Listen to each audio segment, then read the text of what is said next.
see what this baby's got inside it. Hey, what's up, guys? Brett from Hapticast Intro here. Bark, bark, you. Who suck you off, Bill? Oh, Josh, I hear screaming. Oh yeah! Gone. The controller's gone. Look at that. You look fucking fantastic. Welcome to Haptic HQ. What's up, everybody? Welcome to Hapticast. Hapticast, episode number 93. I'm joined by the finger blasting expert, Brett Roberts. What's going on, everybody? For those that are watching, for those that are listening to the audio version of the podcast, you might behoove you to know that Brett likes to do finger guns when we begin each episode, and now he has added gun effects to them. That's right. Because, well, why not? I don't know. I guess you're right. Why not? Fuck me. How are you? I'm good, man. I'm excited for later this week. We're going to be sitting down with Josh Rubin. Big announcement. I hope I just piqued everybody's ears right off the bat.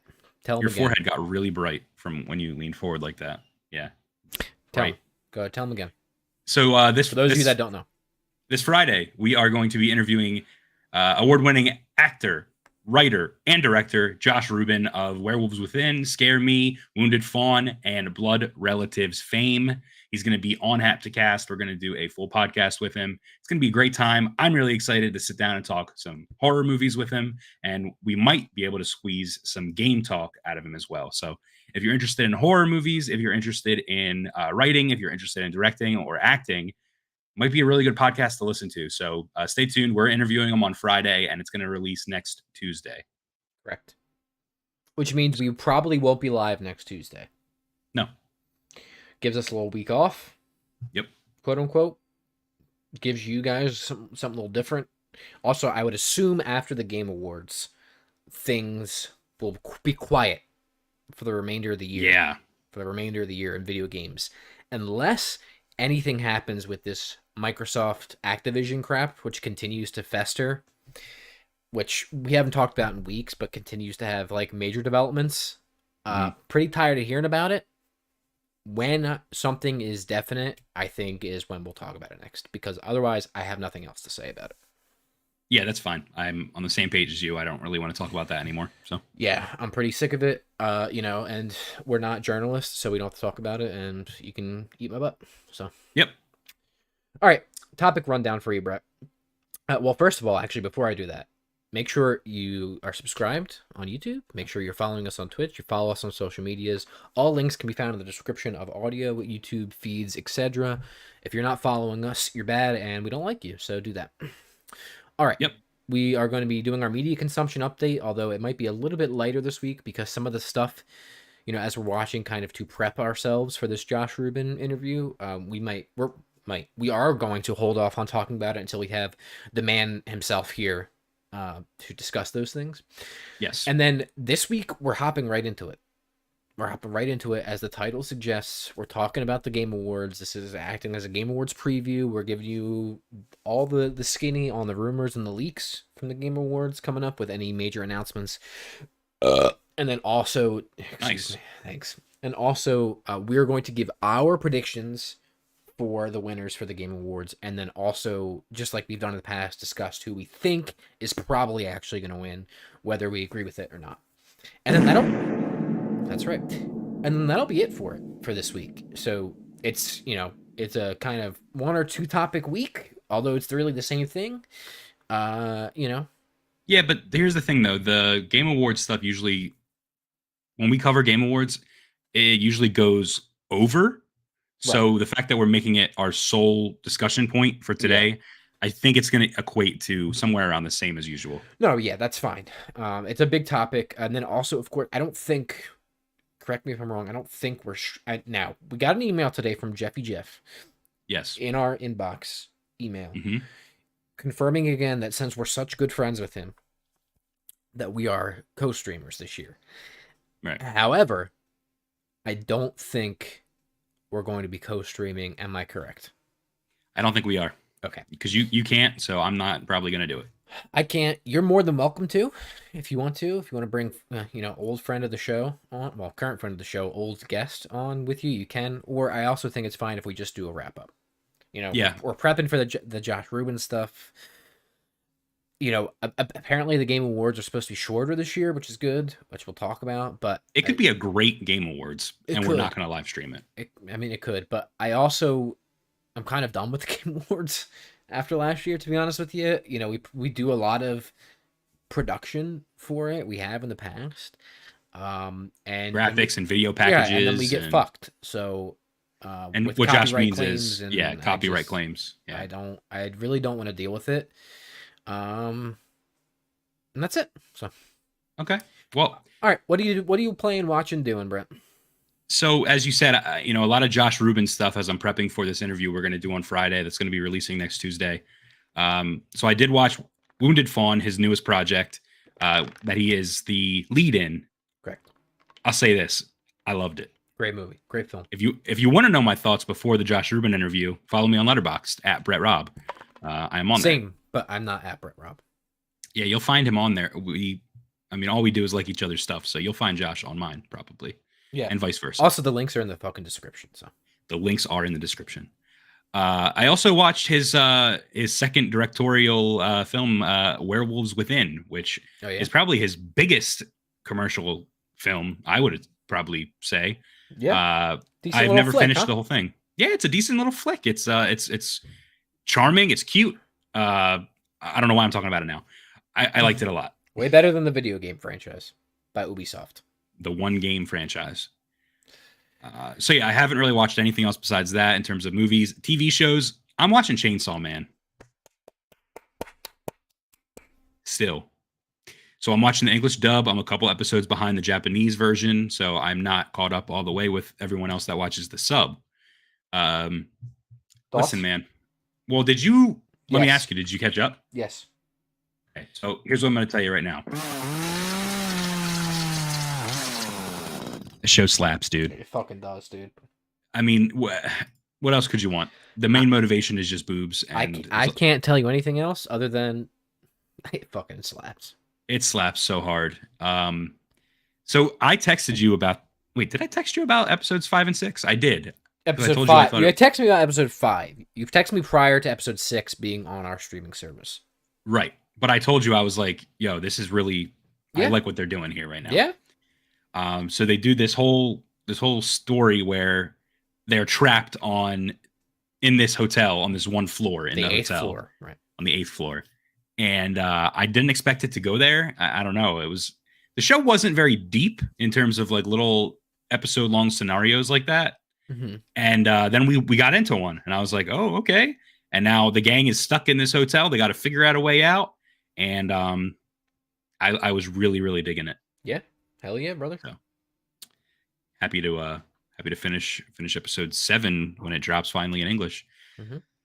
All right, games. Pokemon Scarlet. I beat the Elite Four. Nice. I am about to go into the post-game stuff. You gonna complete Pokedex? I don't know. I really haven't been catching everything. I've just been doing other things. I think that might be my next goal, though, is trying to catch everything. But I don't know if I fully grasp the scope of how much there is. Yeah, I don't know if I can firmly grasp the scope of Pokemon that I am actually going to have to catch.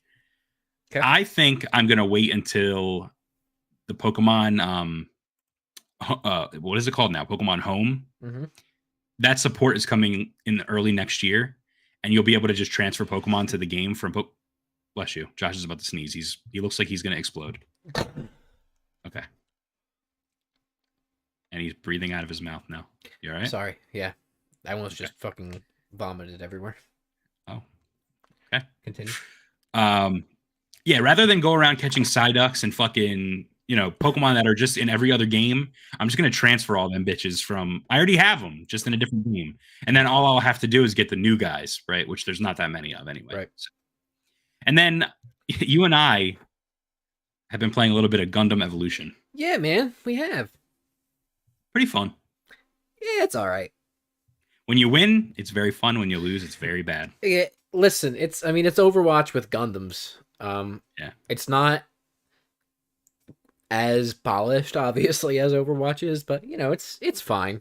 It's fun. I do think some of the game modes are better than Overwatch, though. Oh, that is everything in regards to Overwatch is better than that, or the Gundam Evolution is better than that. Right. But yeah, it's all right. It's cute. Yeah. That's all I got. So, what do you got? All right. I got a couple more things than you. Everything that we just said. Chainsaw Man, Scare Me, Wounded Fawn. We'll talk about those next week. All right, games. In addition to what you said. First of all, started the Halo campaign with our friends, Sean and Steven. Yeah. Dude, I probably just because it's in co-op and I don't really know what's going on in the story and I don't care. Having a good time with it, to be honest with you. Played it for a long time. We were up till like 4 a.m. that one night. Oh my god. Dude, we fucking went to town, brother. Wow. We went to town. For the record, I was with them in the party at like 10. Yeah. PM. We went to town and it's fun. I don't know what's going on. I don't care. But the open world aspect and getting to play with your friends in an open world like that in like a really big sandbox is actually really fun. Okay. That's what I was going to ask because, yeah, it's the first time it's been open world. Yeah. So It's just so fucking stupid. And like the one thing, we're also trying to get all the skulls and the collectibles. And a good portion of our night was we definitely could have went back. Yeah. We definitely could have went back and done it later. Yeah. But we spent a good hour trying to get on top of a building, like a massive structure, just to get a skull. And I did that one. You have to use your grappling hook to get to the top of it. Like, yeah, dude, it was like stuff like that. It's like so stupid, but like it's really fun. Yeah, it's really that fun. One was fucking abysmal. And I don't like 343, and I think they're terrible. But I think there is actually something to this game, especially in co-op, which is such a travesty that I wasn't fucking there at launch. So, right. Other than that, I started Pentiment on my Xbox as well. This is an Obsidian visual novel game. It is Danganronpa. It is. Really? It's Danganronpa, but in, I don't know, the 1800s or whenever it takes place, in a very stylistic visual novel form. Right. I just got to the first murder, and that's all you need to know. I'm looking at it right now. It's interesting. There's some RPG elements too, light RPG elements as far as picking your background and stuff like that, which unlock different dialogue options and, pretty boilerplate stuff. But, sorry, I'm burping up a storm. I never would have imagined that this game was a murder mystery, Danganronpa-esque game. That's what it seems like. And that's what I was told, and that's why I was listening to Defining Dukes, which is an Xbox podcast hosted by Mr. Matty Plays and Lord Cognito over at Last Stand Media, and they were talking about it. And Cog said it's Danganronpa, just get to the first murder, and I said, done. I mean, bet. It's a Game Pass game, so I will get back. Cool. I will get back to that at some point. But these next two games are why I stepped away from it. First of all, Midnight Suns. Started this on my PS5. Yeah. I really love it. That's awesome to hear. I really do. It is a card-based Persona game. Now, you're not with superheroes. So yeah, that's what I was going to say. Like you were so out of like the Marvel everything. Yeah. Are you back in now? No, I don't give a fuck about any of that shit. But okay. This is fun. But do you like any of these Marvel characters in the game? Yeah. Yeah, I think they're interesting. Okay. I've never heard of a lot of them before. I mean, there's Doctor Strange and Iron Man and Captain Marvel, which I knew. The rest of them, I didn't. Oh, and Ghost Rider is in it too. Yeah, yeah. But the rest of them, never heard of them before. Don't really care how they play into the larger things, but it's fun. It's Persona. Okay. There's relationships. There's relationship statuses, levels. It gives you combat bonuses. Fuck Iron Man?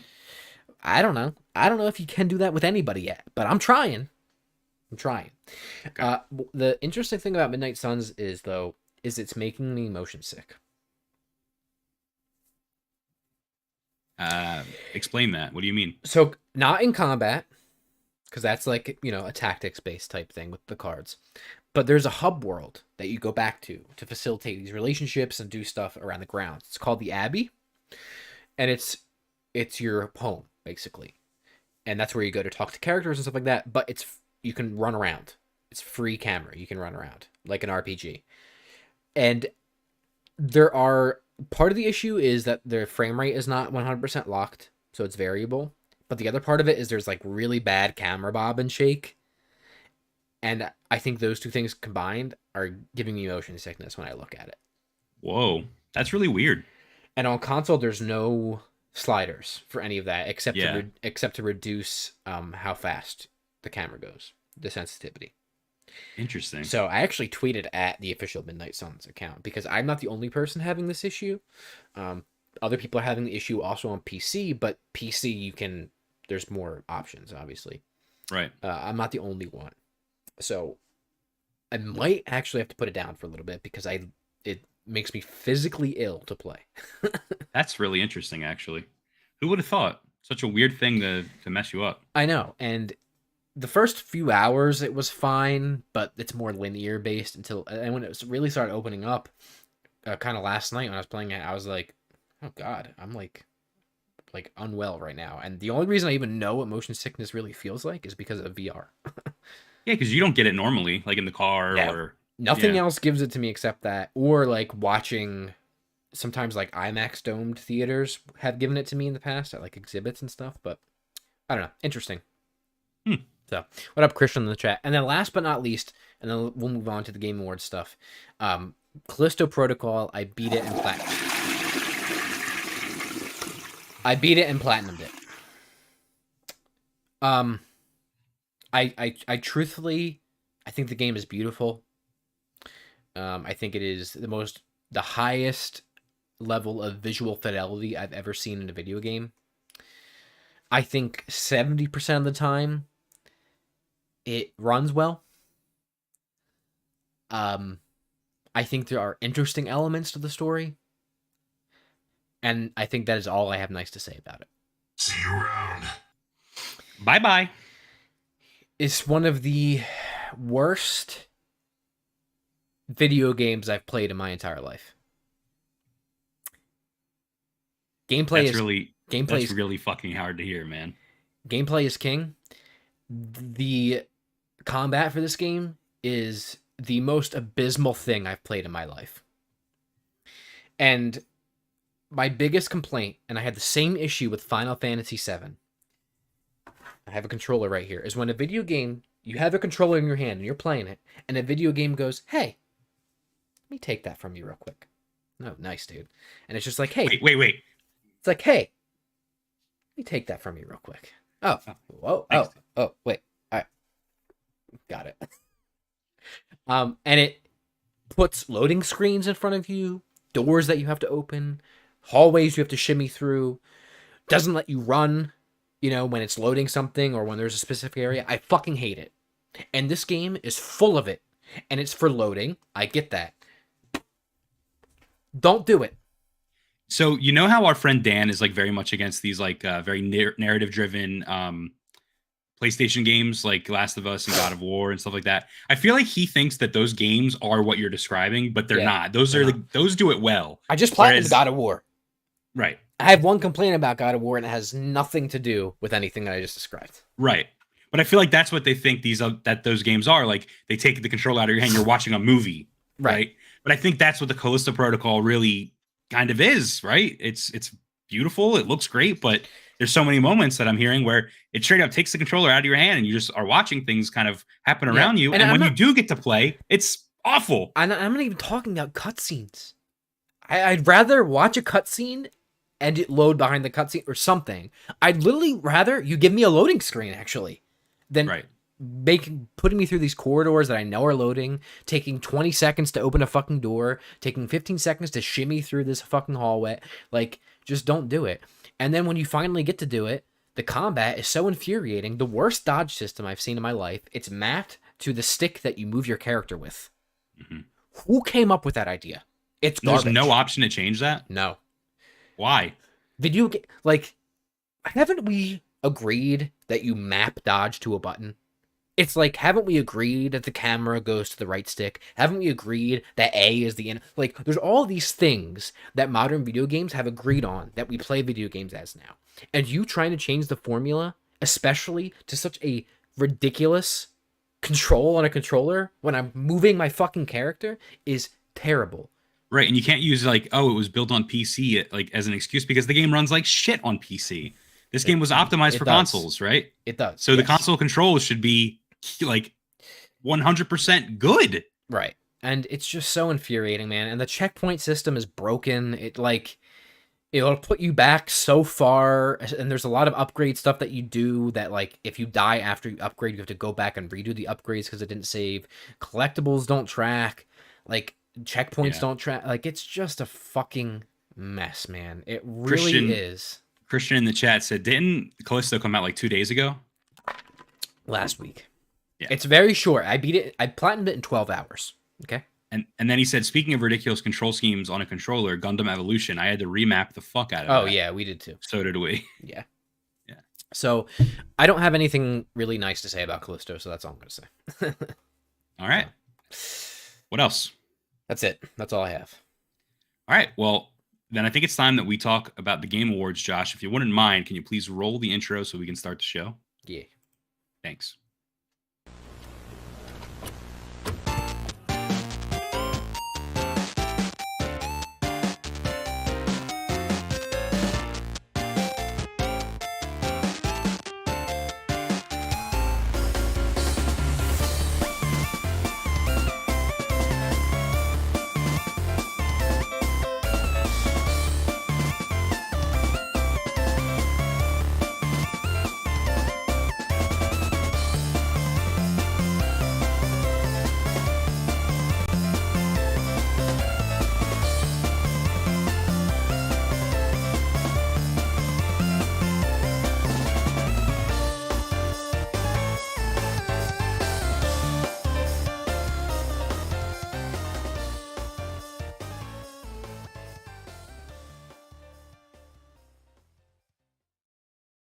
All right, Brett, let's hop into talking about the Game Awards. The show is going to be basically split up into two segments today. The first part is talking about the rumors and leaked announcements and confirmed announcements that will be at the Game Awards, and then followed by us giving our predictions about who's going to win the Game Awards / who we think is going to win the award. Okay? Sounds good. All right. So, you're so bad. So, first of all, let's see. Usually the Game Awards has a bunch of world premieres, right? Jeff Keighley. That is correct. Kind of has sort of prided himself on that. The things that are confirmed, first of all, is Star Wars Jedi Survivor gameplay trailer is confirmed for the show, right? Yeah, and that game actually went up for pre-order on all platforms. So March I don't know of if it was next year, right? Yeah, March 15th, and I don't know if they were trying to announce it early or not, but it was announced early and it went up on Steam, and then everything kind of just came out. So right. Apparently Activision has teased a new Crash Bandicoot game. Have you seen anything about this? I've heard absolutely nothing about that at all. Okay, cool. This is all coming from Game Rant, by the way. This is just a roundup. And I'm also not going to do my research on this because I don't care enough. Bandai Namco has teased Tekken 8, apparently. Okay. Let's see this. Yeah, Tekken 8 teasing appearance at the Game Awards. Okay. Oh yeah, with that trailer thing that they showed. Yeah. Okay. And then what was the last thing here? Epic Games and 505 Games Right. teased an announcement, and Larian Studios has teased its presence at the Game Awards too, but I don't know who that is. So. Yeah, neither do I. Okay. Anyway, that's what's quote unquote confirmed. Here's the rumors. First of all, and probably the one that we're most interested in, is Elden Ring DLC. Yep. So From Software is opening Elden Ring's Colosseums on December 7th, the day before the show. Okay, despite many pleas, it is there for a significant DLC announcement. This could be an appetizer ahead of the show, or it could be all that fans hear from Software this year. What do you think? Right. So they just announced their Colosseums DLC thing, where basically all of the Colosseums that were in the game are now going to open up, and you can do PvP and team battles and whatnot, and fight each other inside of Colosseums in Elden Ring. Right. So I don't know why they would announce that right before the Game Awards, unless they have something else huge to show off at the Game Awards. Because let me tell you right now, Elden Ring is nominated for a shitload of awards, including Game of the Year. A fuck ton, yes. it has to have some kind of a presence, and I would not be surprised if this was something they nixed because they were trying to cut time, and they thought we'll just put it out beforehand. Yeah, and we're getting to be about that time for a From Software DLC for Elden Ring game count in February, right? So Yeah. it's almost time for that. Both of these next things, I think I care about one. I don't really care about the other one, but Dragon Age Dreadwolf and or Mass Effect 4. So both of these potentially have quote unquote appetizers for the show. Dragon Age Dreadwolf released a new Soulless cinematic for Dragon Age Day. I don't know what the fuck that means. And then Mass Effect Legendary Edition is available on PS Plus this month. And these are coincidences that prove nothing, but it hasn't stopped fans from hoping. BioWare also attended the Game Awards in 2018, skipped 2019, attended 2020, skipped 2021, and this pattern would suggest an appearance this year. Interesting. Thoughts? You gonna play the Mass Effect collection now that it's I don't know, existing? man. I would like to, yeah. Now that I have it, I own it now, so Right. maybe. I mean, Horizon. You kind of sucked it off, so Yeah, the first two games are great. yeah. Horizon Forbidden West DLC. Days before the show, details for Horizon Forbidden West Burning Shores DLC leaked online, with it set to take place in San Francisco, Las Vegas, and Los Angeles. It is reportedly going to be released in April of 2023. Thoughts? So this one I definitely think is going to be there, and the reason I say that is because the source is our good friend the Snitch over on Twitter. So yeah, definitely think this one's going to be there. All right, this next one. Hideo Kojima is in the United States for the Game Awards. We know that. Yep. He has not been at the Game Awards in a while, in person, correct? Right. Okay. So, and he's been teasing amok everywhere. We know he has 2 games in development right now. One is with Xbox, and Right. one of them is probably Death Stranding 2. Right. So he's released a series of teasers for what is seemingly Death Stranding 2 over the past few months. Given Kojima and Jeff Keighley, friend of the show and host of the Game Awards, close friendship, there is a good chance a proper reveal or maybe another teaser take place at the show. Lock it in, yes or no? Yeah, definitely. This is the place to do it. We've seen a couple of actresses have been locked in for the project already, including someone. Yeah, Dakota Fanning. No, isn't it Elle Fanning? Elle Fanning, yeah, whatever. Elle Fanning and the woman from Deadpool 2. Excuse me. The Asian woman from Deadpool 2. I forget her name. No idea who you're talking about. She's Marina Baccarin?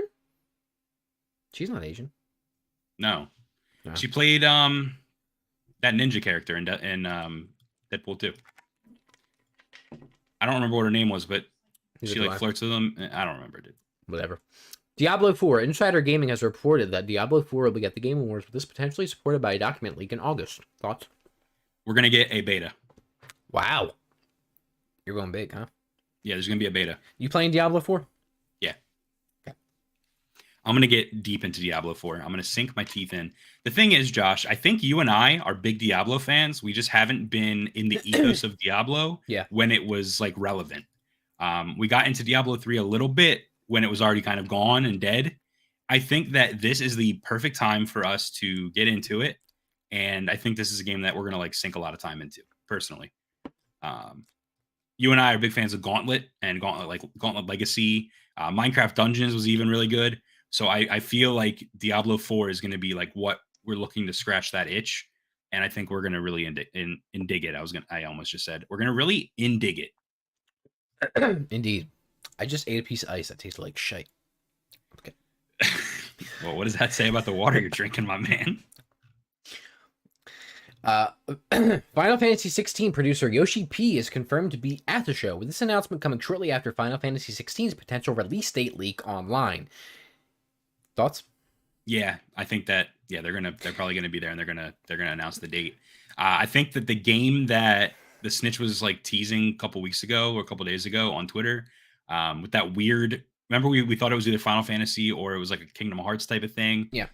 With the World War II bunker or whatever it was. Yeah. I think that was Final Fantasy 16, and I think it was all he posted all of that to kind of signify the date in which it's coming out. So. All right.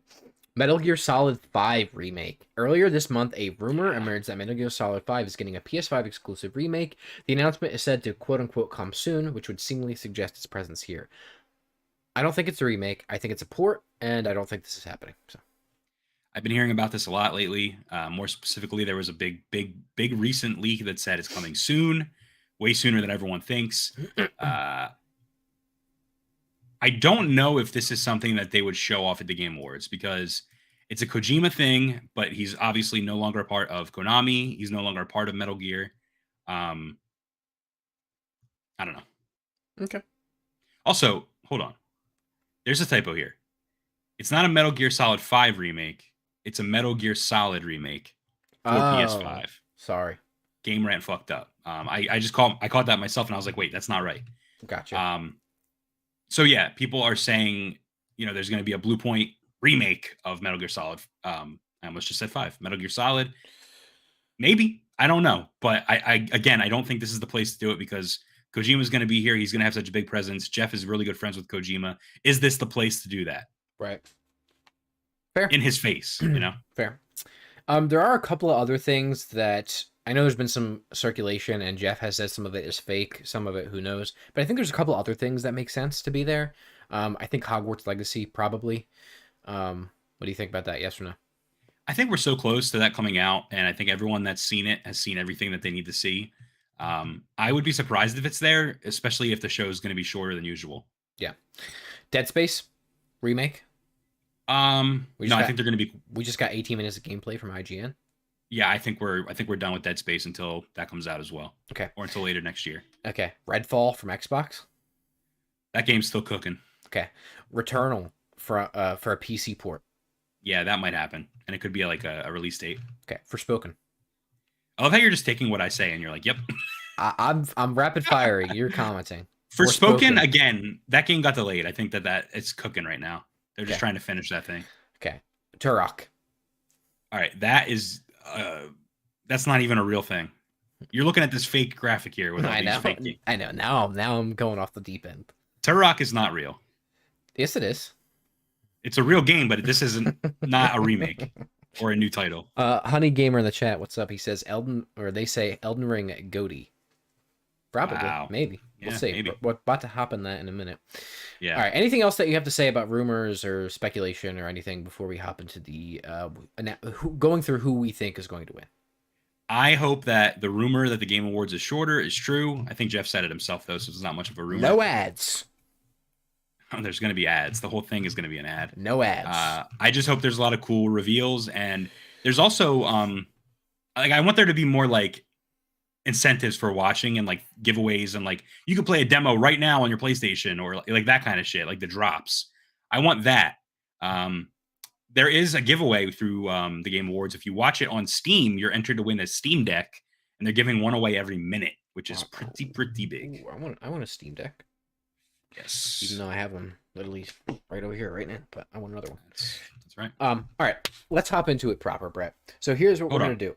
What? Before we do that, ladies and gentlemen, if you didn't know, Hapticast is sponsored by Dubby Energy. Me trying to head on over to dubby.gg. You can check out all the cool drinks, cups, merch that they have to offer you. Let me tell you something. Dubby was formulated to give you focus and energy with no jitters or crashes. Their formula contains vitamins, amino acids, and nootropics, including the patented Neurofactor. So listen, there's no calories, there's no sugar, there's no artificial colors, no fillers, none of the bad stuff, all of the good stuff. Your current energy drink may cost anywhere between $2 to $3 per can. Dubby costs $1 per drink. So listen, ladies and gentlemen, if you find it hard to work or study, use code SLICK to save on Dubby. That's right, save 10% today on your Dubby.gg order by using code SLICK, S-L-I-C-K, at checkout. Doesn't just count on the drinks, it counts on the bottles, the shaker cups, the merch, the t-shirts, the hoodies, the stickers, everything on Dubby.gg. You can use code SLICK and save 10%. And it helps us out. So that's what I was drinking before. Well, it's done, but before the ice I ate tasted like poopy. That's right. Yeah, Christian in the chat says that is the brightest white bottle I have ever seen. I would agree. On my eyes. Well, you see, in HQ over here, we have so many lights. I mean, what do you want from me? Yeah. It says It's white is ve- my skin. Does it say Dubby? No, it's a Oh, blended okay. bottle. Oh, okay. I was gonna say I can't even read the text if there's text No. on it. No. Gotcha. There is no skeet in Dubby, but that cup would make you think otherwise, huh? All right, let's hop into it, Brett. So here's what. It was.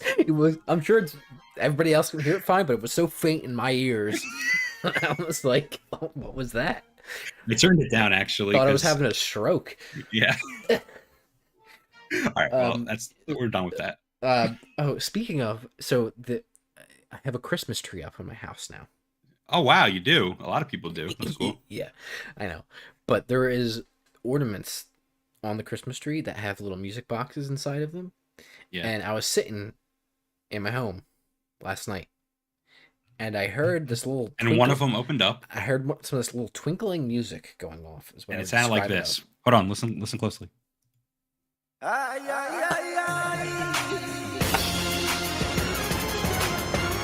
What was it, dude? That's exactly what it sounded like. No, so there's like this little twinkling music going off, and I was wearing my headphones, playing Midnight Suns, getting motion sickness. Right. And I was like, what the fuck is that? So I go out, and one of these little music box things is going off. And I'm like, what the fuck is going on? Mm-hmm. So anyway, that was weird. That's it? That's the story? Yeah, that's it. Yeah, wait, what else do you want from me? That's it. I played dramatic music. I thought you were about to tell me a tale. That was the tale. The tale was done. What do you want? So I heard this And the sound, house this was haunted. music. All right. And then I had ghosts pop out of the wall and just have a huge cum shot everywhere, dude. Okay. All right. All right. So here's what we're gonna do. We're gonna go through the each category and say who our pick is and who we think is gonna win. However, we are not going to do best esports event, best esports coach, best esports team, best esports athlete, best esports game at all. We're not doing any of the esports categories. Okay? Right. Because we don't Today, Junior. the fact of the matter is we don't know enough about those and we don't care. So I think that's fair. That if we don't know enough, we don't. We're not going to make a prediction on something we just know nothing. And you know what? There's going to be games and categories that I also don't know anything about that we're going to talk about anyway. And guess what? Oh well. Why am I so defensive? I don't know, but we're doing you it. can, but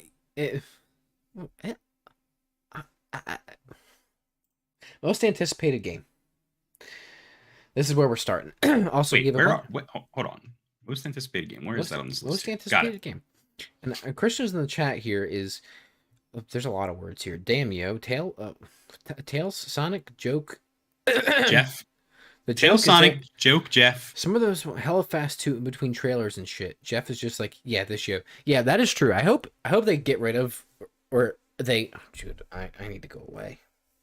I can't speak.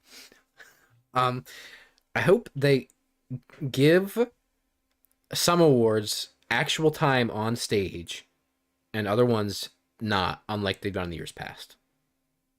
That makes sense. Like last year, they didn't even announce the art award or something like that.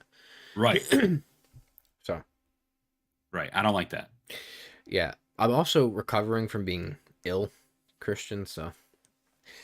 That's right. All right. Most anticipated game. The nominees are Final Fantasy 16, Hogwarts Legacy, Resident Evil. Let's see. I got this shit all over here. Resident Evil 4, Starfield, and The Legend of Zelda: Tears of the Kingdom. Brett, your choice, and who do you think is going to win? This is a stacked list of games. Yeah. The game I'm most anticipated for, the one that I want to play right now, is Resident Evil 4. However, the game that is going to win this award is Legend of Zelda: Tears of the Kingdom.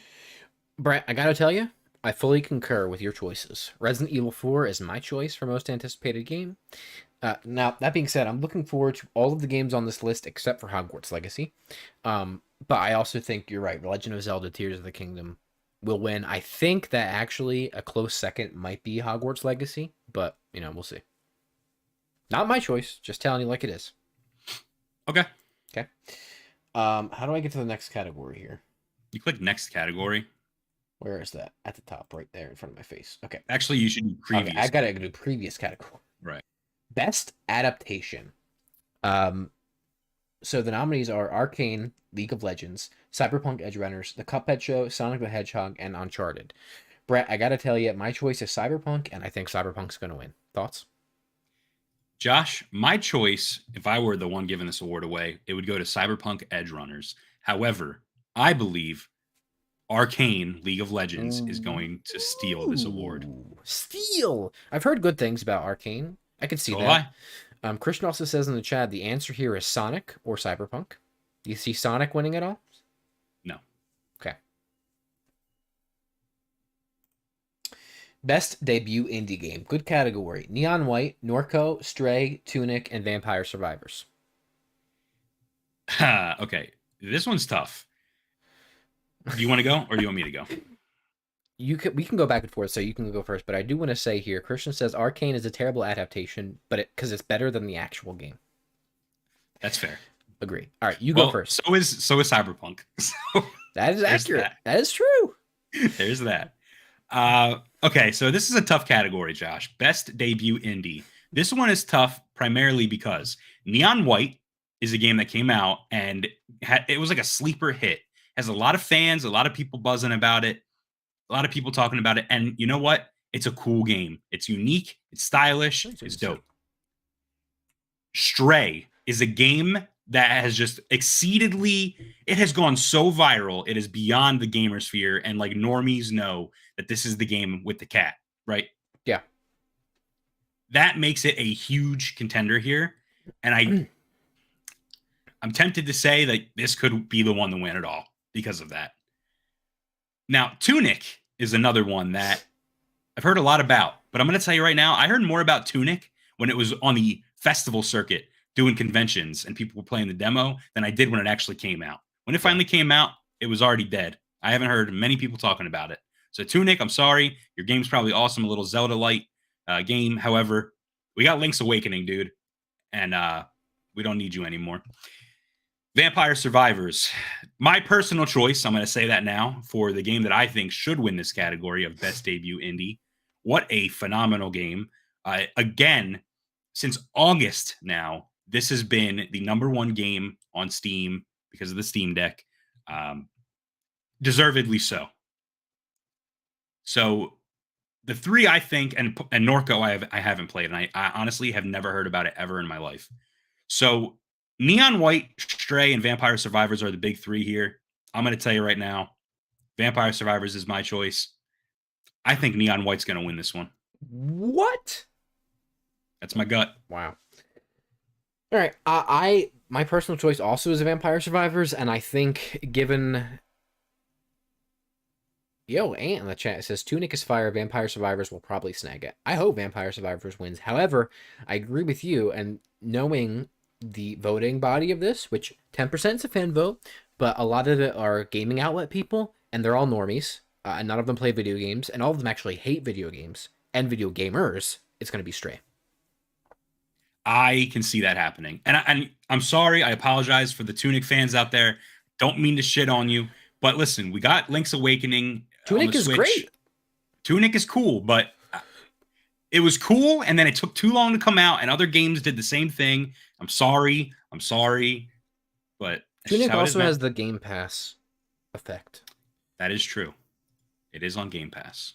Okay, let's move on. We have a lot more categories to get through here. We do. Content Creator of the Year. Do we actually even want to talk about this? I do. Okay.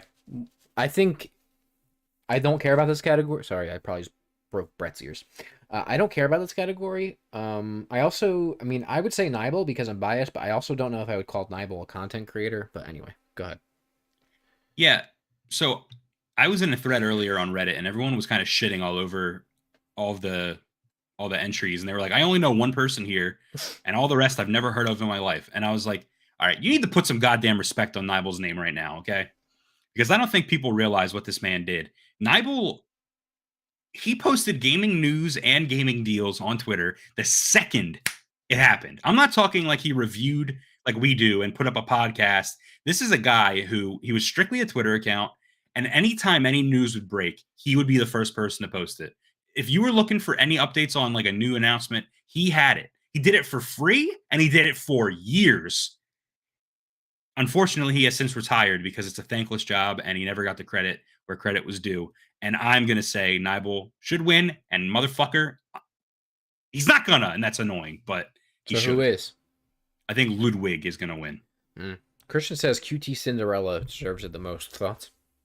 No, Nibel deserves it most, but QT Cinderella is the girlfriend of Ludwig, I heard. Really? So it would be interesting if either of them won. Damn. Rip to Nibel's Twitter. Yeah, Nibel was awesome, dude. Best multiplayer game, Call of Duty. Well, Ant-Man said, rip Nibel's Twitter. He was the man on Twitter. That's right. And you know what? He did it for free, dude. That's the best part. He did put some respect on his motherfucking name, all right? All right, best multiplayer, Call of Duty Modern Warfare 2, Multiverses, Overwatch 2, Splatoon 3, Teenage Mutant Ninja Turtles, Shredder's Revenge. Brett, I gotta tell you, this is a terrible category. I haven't played it, but my choice would be TMNT, Shredder's Revenge, out of spite. And I don't think that's going to win at all. I think Call of Duty will probably win.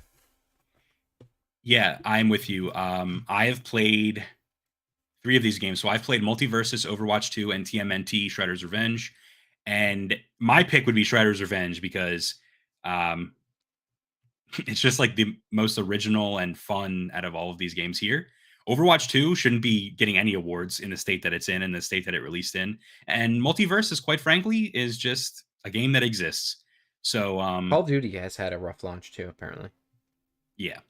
So I think Call of Duty is going to win. TMNT should win. All right, there you have it.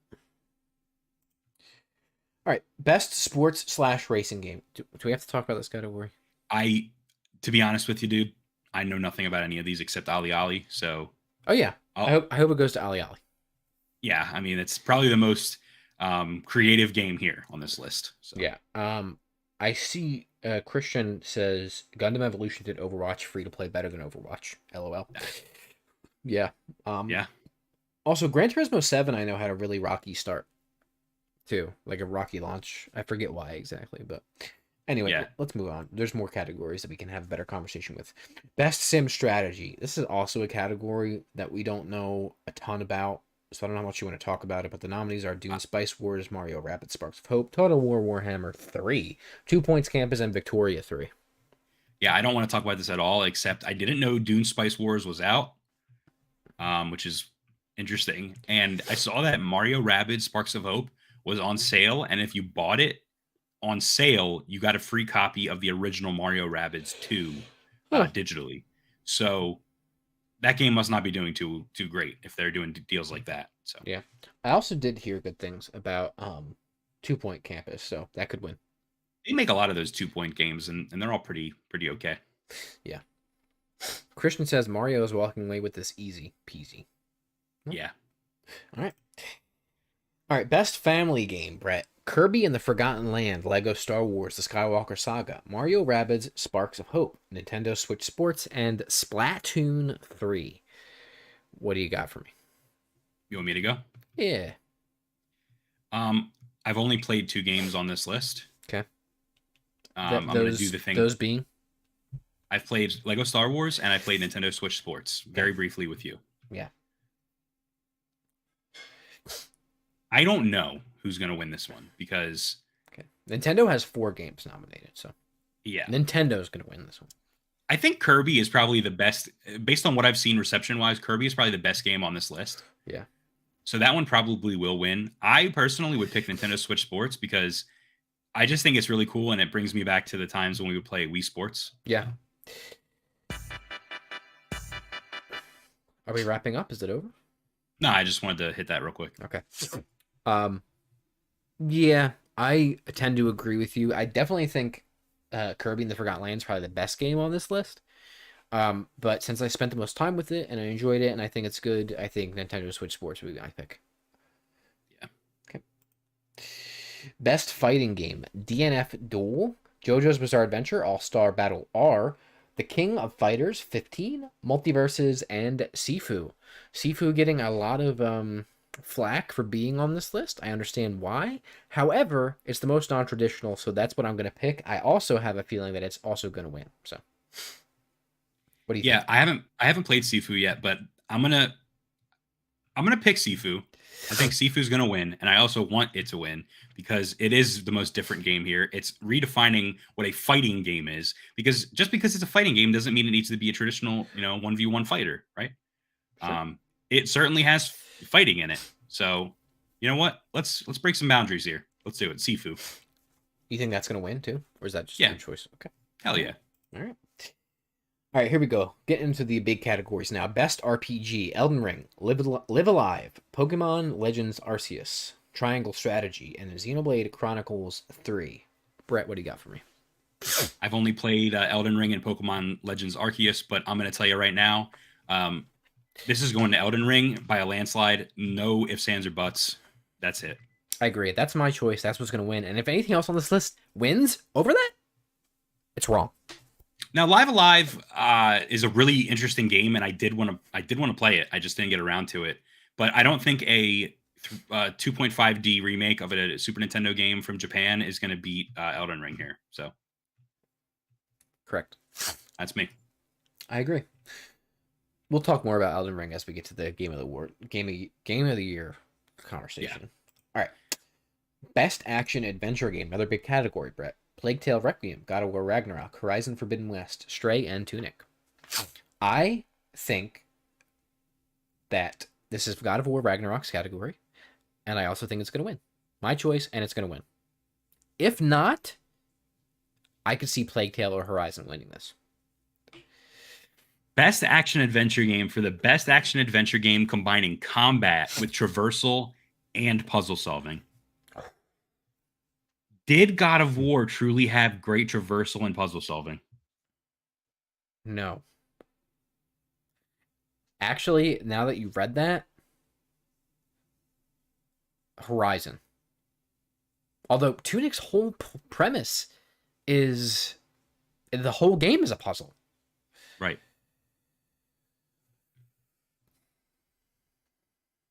I'm going to say I want God of War to win this because I think God of War deserves every award. I was blown away by that game. I agree, but based off that description, you're right. I would agree with you. It'd go to Tunic, and unless Stray has some cool traversal and puzzle solving, Does not. then yeah, it's going to Tunic, man. Does not. I almost platinum Stray. Let's be clear. I platinum God of War. I'm missing one trophy for Horizon Forbidden West, and it's all post game content. And the only thing I didn't do in Stray was the speed run. So let's look at our. Christian says Plague Tale. No, can't win any awards because it runs at 30 FPS. I want to play it. I'm with him there. Yeah, me though. too. When it doesn't run at 30 FPS. Yeah, he said Horizon though. Yeah. For your descriptor, yeah, I actually think Horizon is probably the best game for that. Yeah. Do you think Horizon will win? I don't know, and it really depends. I think when you and I are doing these predictions, we are sticklers with the way they describe this category, and we pick the best game that fits for that category description. I don't know if that's necessarily how they're voting, Yeah. But if you're asking me which game here is the best out of all of them, I'm picking God of War. Well, but if you're asking me which answer. game has the best, combat, traversal, and puzzle solving, the combat's certainly there in God of War Ragnarok. I just don't know if the traversal was fantastic. Well, certainly not the puzzle solving with it. And not the puzzle solving. Yeah, this is the answer yet. Hey, Dad, why don't you try? Father, why don't you move this rock? Yeah, it's like, I didn't even get to the area. You have to solve the puzzle. Yeah. Right. All right, let's move on. Best action game: Bayonetta 3, COD Modern Warfare 2, Neon White, Sifu, TMNT, Shredder's Revenge. Best action game: for the best game in the action genre focused primarily on combat. Well, Brett. Sifu. Yeah. For the answer to both of the questions, who's going to win and who do I think should win? Sifu. Bayonetta 3, I've heard middling things about. Definitely not COD. Neon White, I don't know if you could argue that with a... Neon White is, I think, the thing that everyone, talks about the most is like its traversal and combat together are what makes it cool. Yeah. So Christian says, I want Neon White to win, but Sifu or TMNT, I'm taking the win. Okay. It's fair. Come on. Best VR AR. I don't actually think we could probably say much about these, but After the Fall, Among Us VR, Bone Lab, Moss Book 2, and Red Matter 2 for the best game experience playable in virtual or augmented reality, irrespective of platform. Thoughts, Brett? I know Bone Lab is really popular. Yeah. It's like the Gmod of VR. Right. I'm inclined to say that, but I also, I'm a huge fan of Moss. Yeah. And Moss Book 2, I haven't gotten a chance to play, but I've always wanted to. And I'm sure that game's fantastic as well.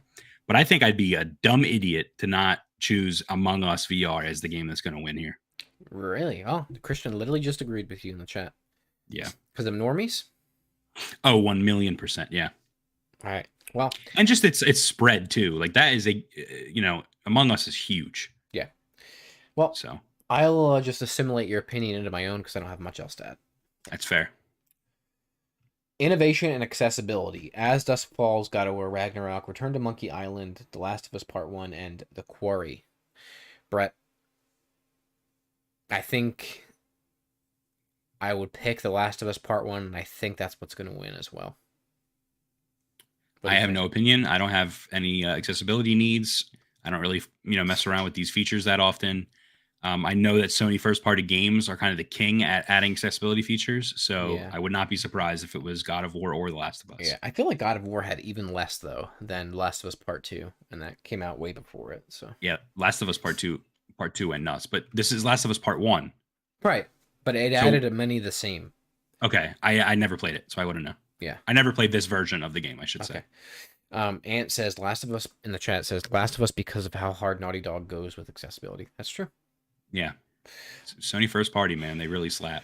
All right, let's keep rolling here because we have still the biggest ones to get to. Best community support. God. There's a game on here that needs to get off this list right away. Apex Legends, Destiny 2, Final Fantasy 14, Fortnite, and No Man's Sky. Apex Legends, I'm so off of Apex. I truly don't even know what's going on in that world. Destiny 2, I know that the fans are upset right now about certain DLC costing money. Mm-hmm. Like they're literally drip feeding them like a hamster drinking out of the water. Final Fantasy 14 is just a thing that exists and has its own audience, and it just happens to be a thing. Fortnite continues and continues and continues to blow people away with what they add to the game, to whatever value that has. Including Nanite, they released the Unreal Engine 5. Nanite? Nanite. Oh, Nanite. The Unreal Engine 5 version of Fortnite, which apparently is Nanite. Mind-blowing. Right. I heard it looks really good and runs really well. Yeah. And No Man's Sky is a game that I could see winning this as well because what a transformation that game has undergone over the years. Yeah. So that's great and all, but I think it's Fortnite. Yeah, I agree. I think I'd pick Fortnite, and I think it will go to Fortnite. Yeah. All right. Best mobile game. Apex, Diablo, Genshin, Marvel, Snap, and Tower of Fantasy. Brett? Marvel. Marvel Snap is the game that I want to win. It's the one that I personally play out of all of these mobile games. But I think Genshin Impact is going to take this award. That's a valid point. Once again, I will assimilate my opinion with yours. Well, listen, don't do that because then you make me look like I'm the mobile game expert here. No, I don't know anything. I just don't have anything else to say. Okay. I just don't. You would know. You know better than I do, and I agree with you on the Genshin front. Yeah, Genshin is interesting because they are actually rewarding players in game for every game award they win. That's cool. So there's one that is a fan voted award for the Game Awards, and it is just dominating. That and the Sonic fans for Sonic, whatever the new Sonic game is called. Fans are just going nuts. So, all right, best indie. All right, here we go. Cult of Lamb, Neon White, Sifu, Stray, Tunic. Brett, this is actually a pretty competitive category. It is. I don't know where we're at right now, but if you want to go first, I don't know. I've only really played Stray in this and a little bit of Tunic. And I played the Cult of Lamb demo, which I did not like. Well, let's read the description. For outstanding creative and technical achievement in a game made outside the traditional publisher system. Like, what is the most creative game here? I mean, art style wise, I would go with Neon White or Cult of Lamb. Like art direction. Yeah, I don't know. Christian says Neon White. Yeah, I'm leaning that way. I am leaning that way. Okay. I don't know if, this is normally a category I think we would pride ourselves on. If I had to go with a gut, I don't have a personal choice, truthfully. I mean, Stray is really the only one I played deeply, and I don't really think it deserves it compared to some of these other ones. Right. I have heard great things about Sifu. I've heard great things about Neon White. Cult of the Lamb was not for me, and Tunic was excellent. So I think this could go anywhere. Yeah. I'm going off of popularity, maybe Neon White. So I don't know. I think it's interesting because usually the Game Awards are a great place to learn more about games that you might not know of. Like the what's the one award called for the Games for Change. Games for Change is a great category, which we haven't gotten to yet, because it always shows us a couple of games that like are really impactful that we might not have even heard of. And I think what's interesting is like for the best indie game category, I've heard of all of these. I know of all of them. And they've all gotten really good reviews and they're really well talked about. People like they're popular games. So this is a tough year. There's a lot of good indie games. I mean, there's some indie games that aren't even here that I would like to see here. I think Vampire Survivors is up for best debut. That could certainly be best indie game. So I concur. Say before quitting, both Ant and Christian say it's Neon White, so we're going with Neon White. I'm cool with that. All right. Best ongoing game. Oh God, can we just say it's Fortnite or Genshin and move on? Yeah, that's fine. All right. Games for Impact. Speaking of Games for Impact, I thought it might have been Games for Change before. Maybe I'm wrong. A Memoir Blue, As Dusk Falls, Citizen Sleeper, Endling, Extinction is Forever, Hindsight, and I Was a Teenage Exocolonist. I've heard a lot of things about As Dusk Falls and I Was a Teenage Exocolonist. If I'm going off of that, I don't have an opinion. I haven't played any of them. If I'm going off of what I've heard, it's I Was a Teenage Exocolonist. But Brett, I'll turn it over to you. I don't have an opinion because I've never played any of these games. The only one I've even heard of is As Dusk Falls. And I didn't hear great things about that one, nor did I like the style that it was in. So I'm going to abstain from answering this one because I have no knowledge. But like I said, this is a great category because you are seriously you're getting these awesome games that you might not have heard about. And you know what? Whatever one wins, that's the one I'm going to play first. So there you have it. Compete for Brett's attention. That's right. All right. Best performance. Great category. I also love Christopher Judge's picture here. So this is awarded to an individual for voice over acting, motion, and or performance capture. Ashley Birch for Aloy in Horizon Forbidden West. Charlotte McBurney for the main character in A Plague Tale Requiem. Christopher Judge for Kratos in God of War Ragnarok. Manon Gage for the main character in Immortality. She plays several characters. And then Sunny Soljic for Atreus in God of War Ragnarok. Brett. This is tough. This is tough because here's the thing. I've experienced, except for Plague Tale, so I'm going to abstain from that. I've experienced all of these people's performances. I'm telling you right now, it's not going to Plague Tale, and it's not going to Sunny Soljic, whatever his name is. It's not happening. I'm telling you right now, it's not happening. Christian says it's young Atreus because of the choices he made for himself. No way. Sunny. What does that? No. Wait. It's Atreus, but what does that have to do with his performance? I think his performance was the weakest one out of anybody in that game. Truthfully, I do. And I don't even think it's bad. I'm just saying it. I think it's the weakest. And compared to Christopher Judge and Manon Gage. Oh, I see what he's saying. And Ashley Birch, I don't think so. So those would be my top three. Go ahead. I think that Atreus, where you kind of put it in my head, we're a little biased for his performance because he's a little bitch in the beginning of the game, but he's supposed to be because he grows into a man. And I remember you telling me that you're like, dude, he's such a little bitch in this game. I went into it with that, but I did grow to love Atreus. I love Atreus too. I'm just saying, compared to everybody else on the list, except for Plague Tale, I don't know. I just don't think he's the strongest. Can I tell you something? What? Ashley Birch, and I mentioned this in a previous video when we went over who was nominated initially. Ashley Birch, does not get the credit that she deserves for her performances in so many different projects that she's been in. She is phenomenal. She is a phenomenal voice talent. Yeah, and Go ahead. I'll tell you this. Yeah. Her performance in Horizon as Aloy is her best performance of her entire life. She is really incredible in that and really gives it her all. And Aloy makes me laugh and is awesome, and I love that game. But here's the thing that I'm going to tell you. Christopher Judge deserves this award more than anybody else. His performance as Kratos affected me the most. I think he gave the best performance, and I think he will win, and he's also my personal choice. Yeah, I am with you. I did, when we first did this, when they first revealed who was nominated, I had not finished God of War Ragnarok yet. I have finished God of War Ragnarok, and that video game has made me cry. It has made me tear up. I was very emotional playing God of War Ragnarok, and that is not a spoiler. The performances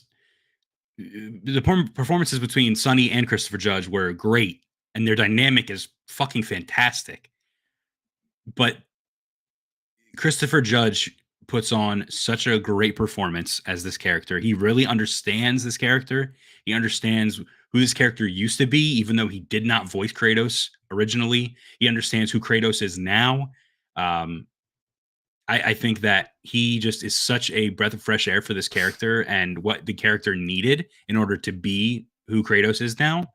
And a lot of the performance that he does as Kratos, he said, is credited towards his own children. It's for them. Like, he is just phenomenal. And I wish he was my dad. He's awesome. So Christopher Judge, you're getting the award, and that's my pick. What else can you say? Made me cry. All right, best audio design. We'll fly through the next couple of these pretty quickly here. Modern Warfare 2, Elden Ring, God of War, Ragnarok, Gran Turismo 7, Horizon Forbidden West. Thoughts, Brett? We're on audio? Yeah.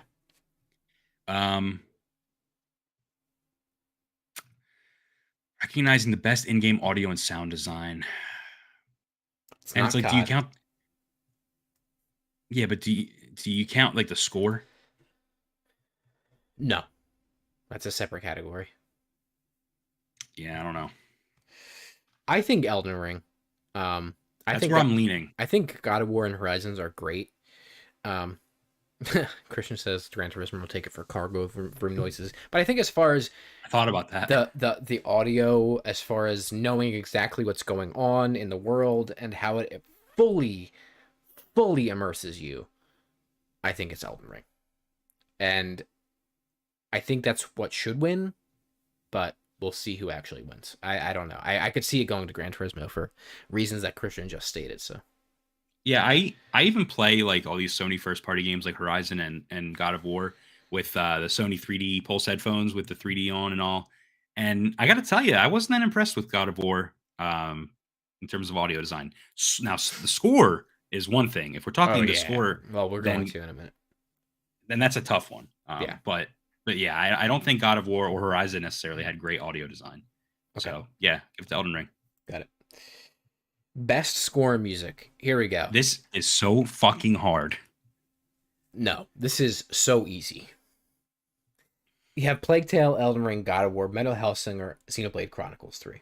I know where you're going with it, but it's just I think it's a little more. It's not as cut and dry as. I think it's plain cut and dry, and we talked about it in our nominees thing. Here's the thing: Metal Hellsinger slaps. All right. Well, that I'm not even talking about. Metal Xenoblade Hellsinger. is fine.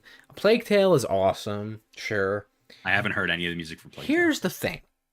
Elden Ring, while it is a masterpiece of a score from a technical standpoint. I mean, let's give some credit here. You know, one of the things that you pointed out to me is that there is a boss that has a certain theme that is very good. And then there's another boss with a theme that is also very good.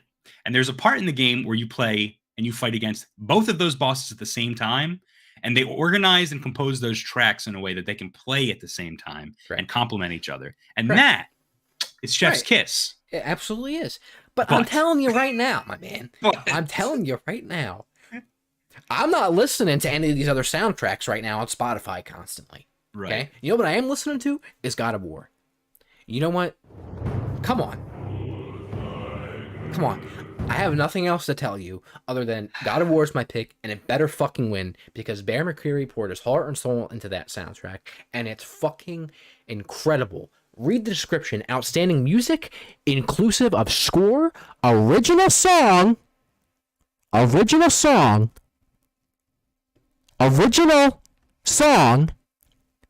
or licensed soundtrack. Christian says God of War is good. Hazier and Bear McCreary. Christian says Hazier? God of War is good, but it's not as vast as the amount of music that Elden Ring has. That all slaps. Maybe.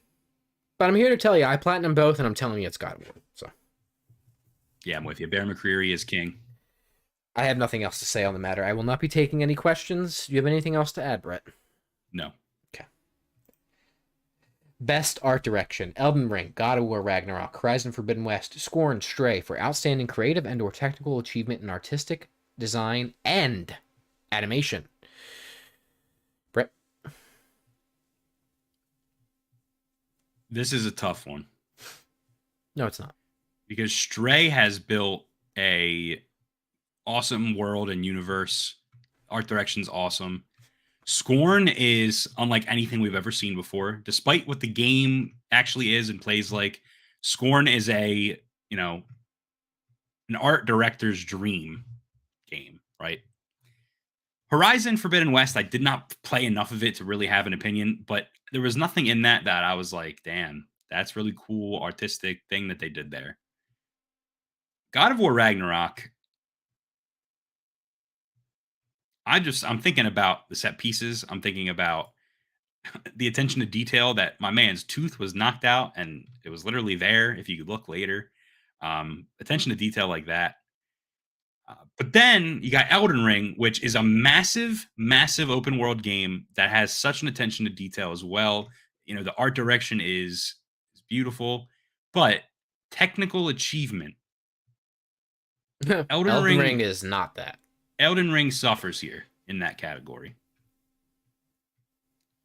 So, I think, and you're going to call me crazy for this, Josh. I think Scorn is going to win this. I agree. Okay. And I want God of War to win this. And I disagree on that.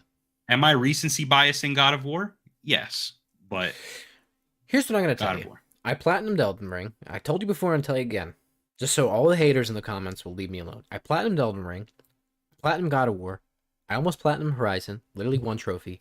I almost platinumed Stray. Just the speed run. This is your category. I played Scorn for maybe 2 hours. I fucking hate that game. I think it's terrible gameplay-wise. I'm never going to play it again. But I'll tell you what. The fucking art direction for that game is better than all these other games combined. That game is my choice. That's what's going to win. And if it doesn't win, you're wrong. Okay. That's all I have to tell you. I also might be biased towards H.R. Geiger, but... Oh, do you, unskilled person of fuck? Well, let me tell you something about this. Hi, I want to offer you promotion on your channel. Hi, I want to offer you a ban. Ant in the chat says, Scorn has art direction and fart direction. How do you beat that? That's right. Damn, that's a good point. All right. Thank you, unskill macro, whatever your face is. You're now banned. Welcome to the channel. All right. Let's go. Best narrative. All right. I know we're running a little bit long here, Brett, but these are the meaty ones. All right. Yeah. Best narrative. Plague Tale. Elden Ring. God of War. Horizon Forbidden West. Immortality. Here's what I'm going to tell you. Plague Tale I cannot comment on. I've heard good things. Okay. Again, Platinum Elden Ring, Platinum God of War, 100% at Horizon. I am at the end of Immortality, but I'm not beating it because I want to collect all of the reels for it before I beat it. Outstanding storytelling and narrative in a game development. Game development. My personal pick is God of War. It really is. Okay. No game affected me the way that God of War did on this list. with all of my time with them. I loved Horizon. I love Immortality. Elden Ring, I don't even know if it should be in this category. My personal pick is God of War. I don't think it's gonna win though for best narrative.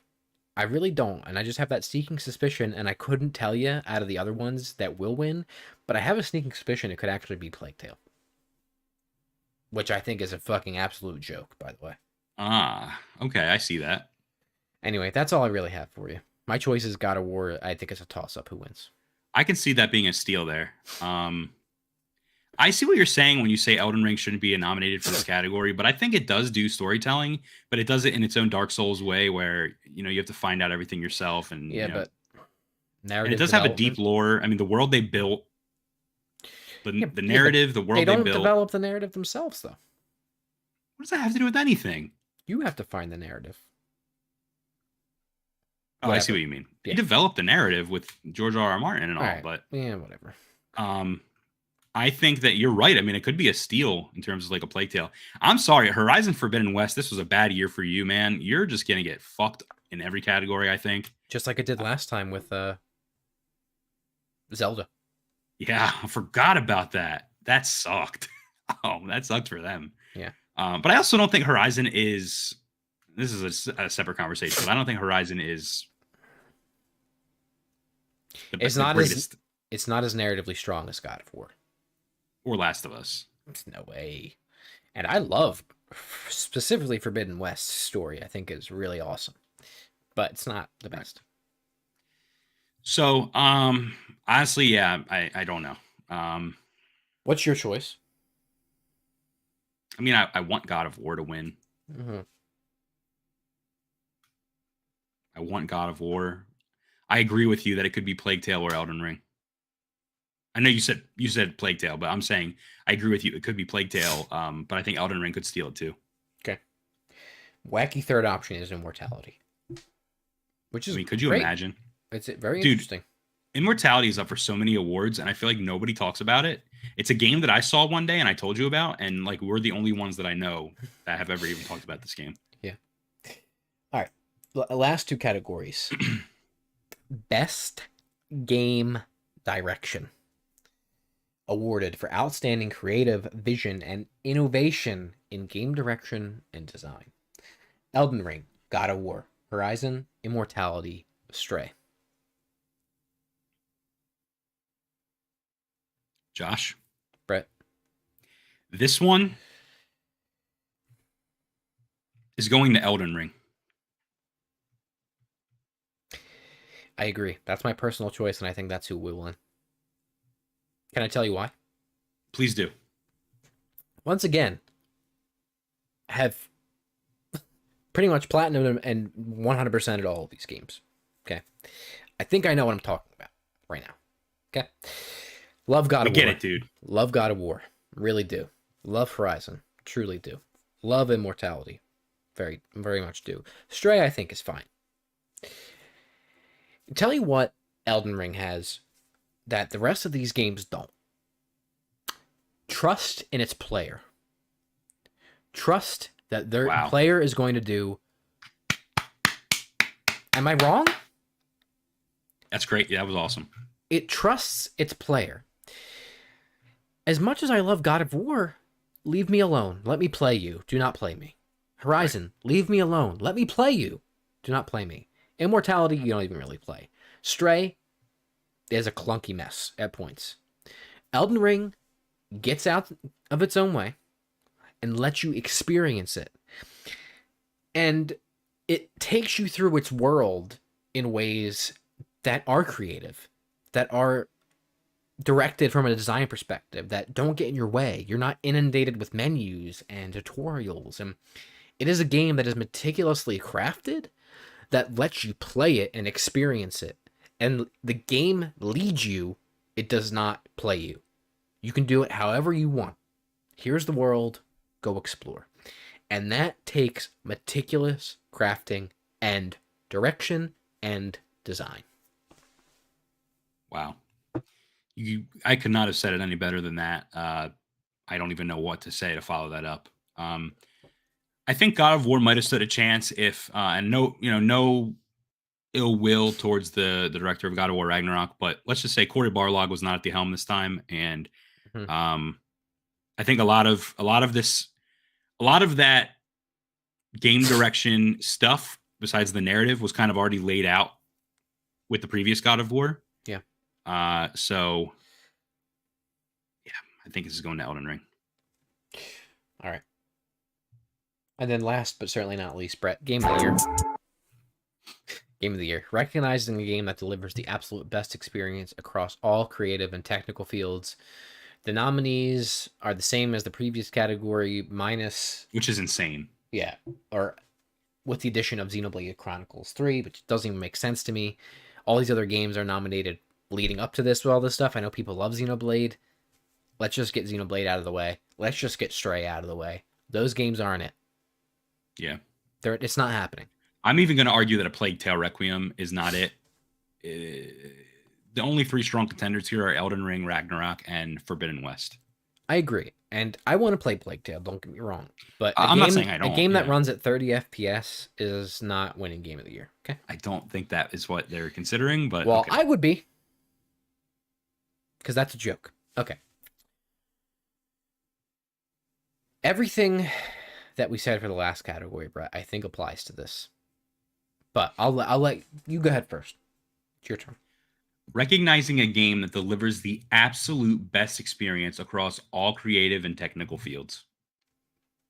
This is the overall best game that has released this year. Yeah. This is a really, really, really good Game of the Year category. For these 3? Yeah. Yes. I mean, when you have a year where Stray squeaks its way into Game of the Year, I don't know if it's the best Game of the Year nominees ever, but well, I mean, listen, it has 3 really strong contenders for sure. But I really think the only 2 contenders are God of War and Elden Ring. But it's just. I agree with you. Listen, I'm going to make this plain and simple with you. I loved Elden Ring. Elden Ring, and you can kind of already see where I'm going with this, but Elden Ring, like you said, for everything it does right, it did not emotionally impact me. I was not affected by Elden Ring, except when I go, yo, that was so fucking cool. Or when I get emotionally affected by, yo, I want to fucking kill myself right now. This game is trash and I hate it and it's so hard and I just want to die. Sure, it emotionally affects me that way. But that aside, nothing this year has affected me in gaming as much as God of War Ragnarok. And I know it's not the game that makes you feel award, but in terms of the game that did the most for me, the game that gave me, the most bang for my buck, it told me a beautiful story in a beautiful world with beautiful acting and beautiful characters. That's God of War Ragnarok, man. The cast of characters we have in this game are unlike any other. The thing about Elden Ring that really is disappointing is the thing that makes it so great, in that you said it perfectly. They let you do it all. They put the trust in you. They put the controller in your hand and they say, go ahead and do it. And I think that that's the biggest draw and also the biggest flaw in Elden Ring is they can't control the experience 100%. And in doing so, it opens up certain situations. It opens up certain flaws and certain things that you might not notice otherwise. So Elden Ring is great and it is a phenomenal game. And it is the Dark Souls of this generation. It is going to influence, so many other games moving forward. And if this was the influence award, so many Soulsborne games exist now because of Dark Souls and Bloodborne, right? And I'm sure a lot of games are going to take inspiration from Elden Ring. But the whole package, everything you want in a video game, or anything I want in a video game for that matter, is God of War Ragnarok. And that was a long-winded answer, but basically, Elden Ring, you're pretty good, and I love you, and you are a great game, but move over, because God of War Ragnarok is Game of the Year. I agree for everything that you said. And I'll make one addition and one disagreement, actually, with what you said. The one addition is the technical field. Elden Ring, not a technical marvel. I know it's an open world game, But in every way, compared to a lot of other games on this list, not Plague Tale since it runs at 30 FPS, Elden Ring is not a technical achievement. Design, art achievement, certainly. Gameplay achievement, certainly. Technical achievement, no. Marred with issues at launch, right? Still doesn't run great on a lot of things. And I'm going to make a disagreement with you on the fact that this is not the Fields Award. For me, it is. And Interesting. We have someone in the chat that said it's not. I know. And I think that a lot of people that are part of the voting body for this, right, will vote feelings. That's a human thing. God of War is my personal choice. And it's the game that affected me the most emotionally. I think it is the best technical game on this list, right? It runs at 120 FPS on PlayStation 5. It's immaculate. One take. It's beautiful. It is, I did have a few issues, but virtually no flaws, no issues. Horizon did have some at launch. It's a technical marvel, and I know it's technically a PS4 game, but so is Horizon Forbidden West. And the narrative that it tells is large in scope, but really, really, really focused in its characters, right? Really, really tightly controlled, well-presented narrative. And I think back about our conversation about Last of Us Part 2 years ago. And we voted with our hearts then, and it won. And that's what I'm going to do again now. And I love Elden Ring. I think it's a fantastic, fantastic game. But to me, you can't beat character and narrative, and God of War has that, and it also has that technical stuff for it as well. So yeah. And Also, I know Ant says that it's going to take it because it's still in the public consciousness. You would think that, but it's actually not if you look at the charts. It's not charting. Really? It's not charting anymore. So, not that it won't get a bump, and not that it wasn't. I mean, it was a zeitgeist game. It led the charts for months, and it probably lost last month because of God of War. But I don't really think that has to do with it. I think recency could play into it too. And if you look at the voting body, I think that it's going to go to God of War because a lot of those people don't like that there's no UI clutter all over the place. I want to celebrate Elden Ring, even though it's not my pick, because the Souls franchise started off as this niche thing that even I was unaware of for a long time. And it started from the bottom, quite literally, and now we're here. And it's not for everyone. And I think even Christian puts it here in chat. He says, I think Elden Ring wins, blah, blah, blah, blah, blah. That's coming from a dude who played for 2 hours, right? So the game is clearly not for everyone. But that game was in that public zeitgeist for a long time, to Ant's point. And a lot of people, talked about this game and literally, in our words, sucked it off. Right. Elden Ring is a game that it did get a lot of talk. And you know what? God of War Ragnarok didn't. It's like God of War Ragnarok is a game like you had to play the first one. So there's that barrier there. And it's like no one's really talking about it. But the people that are talking about it, nothing but praise, right? And I'm not trying to compare the two in that regard. I'm just trying to see how they stack up here. I want to just say, congrats, Elden Ring. Congrats, Miyazaki. Congrats, From Software, to where you were able to take this style of game from the bottom all the way to the Game of the Year, category. Who would have thought that? They've been here before. Sekiro, remember? Right. I'm not saying, but I did not think Sekiro stood a fucking chance then. Yeah. This time they do. They really do have a really good chance of winning the Game of the Year award and many other awards as well. So who would have thought, Dark Souls could eventually be Game of the Year. Demon Souls could eventually be Game of the Year material, right? Mm-hmm. So, good luck to both games. Good luck to all the games in this category, really. I mean, what a huge upset it could be if Stray or Xenoblade take this award. I've never played Xenoblade, so I'm not going to comment on it, but if Stray fucking wins or if Plague Tale wins, fucking Plague Tale wins, dude. Look out for the fucking back to 30 FPS. It's fine. Let's just fucking give them money. Who cares? I love how that's the one thing you care about. I can't fucking stand it, dude. It makes me sick. It makes me sick. So to wrap it up, Brett, we're saying God of War Ragnarok is Haptic Intel's 2022 Game of the Year, correct?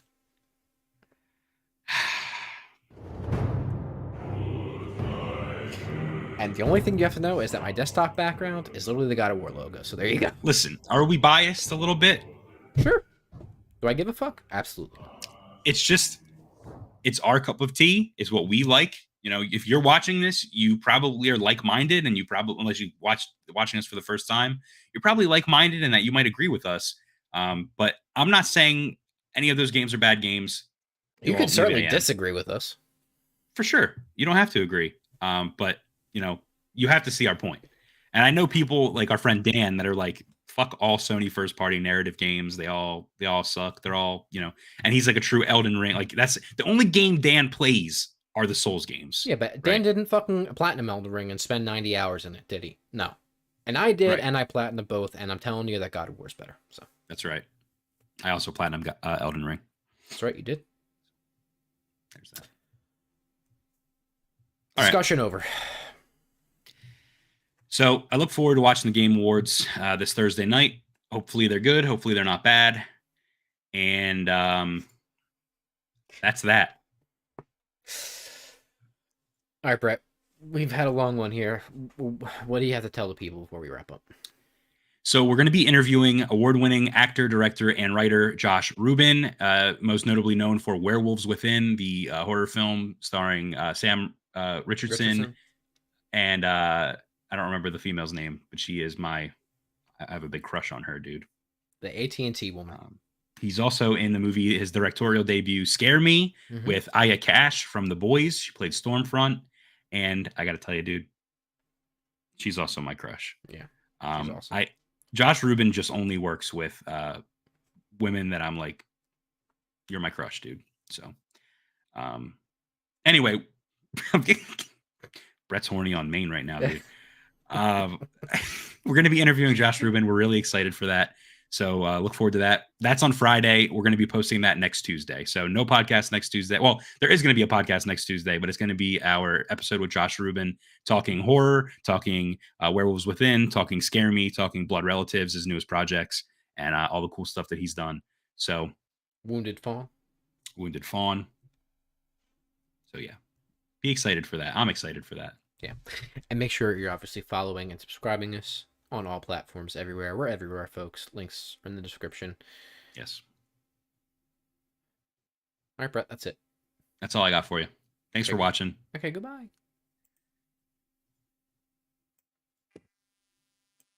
I still have the fucking werewolf up. Oh, Josh, do I have a hot oh mic? no. Unfortunately, you do, Morgan Freeman. You did not ask me what I thought the Game of the Year award was going to be. What is Morgan Freeman's Game of the Year? The game that is going to win Game of the Year 2022 is Garfield Cart. Is a what? The cat Garfield Garfield what? Cart. Garfield Cart. Yes. I've never even heard of that, Mr. Morgan. The kart racer game. You can get it on Steam for $1. There you go. Drunk Morgan Freeman's Game of the Year is Garfield Cart. You know what, Josh? Why don't you just get off your high horse with your God of War Ragnarok and suck my mother